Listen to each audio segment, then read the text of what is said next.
Christmas tree, Christmas stars, Christmas cake, Christmas offers, Christmas carol, അങ്ങനെ ഒരുപാട് ക്രിസ്തുമസുമായി ബന്ധപ്പെട്ട് ഒരുപാട് കാര്യങ്ങൾ നമുക്ക് ചുറ്റും സംഭവിക്കുന്നുണ്ട്.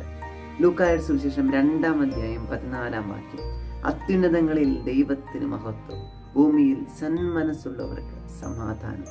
ആ സുവിശേഷം അന്ന് ആട്ടിടയന്മാർക്ക് ദൈവദൂതന്മാർ അറിയിച്ചു കൊടുത്തു. പ്രിയപ്പെട്ടവരെ, ക്രിസ്തുമസ് എന്നാൽ ഒരുപാട് പുറത്തെ ഒരുക്കങ്ങളല്ല, ക്രിസ്മസ് ട്രീ അല്ലത്, ക്രിസ്മസ് കേക്ക് അല്ലത്, ക്രിസ്തുമസ് ബെനഫിറ്റ്സ് അല്ല, മറിച്ച് ക്രിസ്തുവാണ്.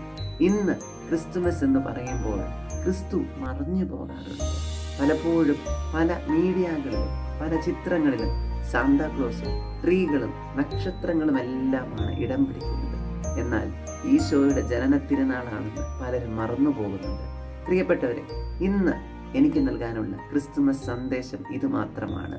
ഓർക്കാം, മറക്കാതിരിക്കാം. ഇത് ക്രിസ്തുവിൻ്റെ ദിവസമാണ്.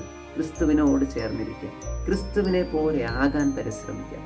പുൽക്കൂട്ടിൽ ഉണ്ണിയെ ചെന്ന് കാണുമ്പോൾ നമുക്ക് കൊടുക്കാനുണ്ടാകണം ചില സമ്മാനങ്ങൾ, സുഹൃതങ്ങളാകണം അത്. എങ്കിൽ ഈ ക്രിസ്തുമസ് മറ്റേതൊരു ക്രിസ്തുമസിനേക്കാളും വ്യത്യസ്തമായിരിക്കും.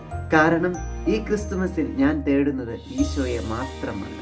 ഈശോയാകട്ടെ എല്ലാത്തിൻ്റെയും മുഖ്യ ആധാരം, മുഖ്യ ആകർഷണം. മറ്റുള്ളവയെല്ലാം ഈശോയെ, കുഞ്ഞുണ്ണിയെ പിന്തുടരുന്നവയാകട്ടെ. നല്ലൊരു ക്രിസ്തുമസ് ദിനം ആശംസിക്കുന്നു. ഈശോ മിശിഹായ്ക്ക് സ്തുതിയായിരിക്കട്ടെ. ആമേൻ. Merry Christmas.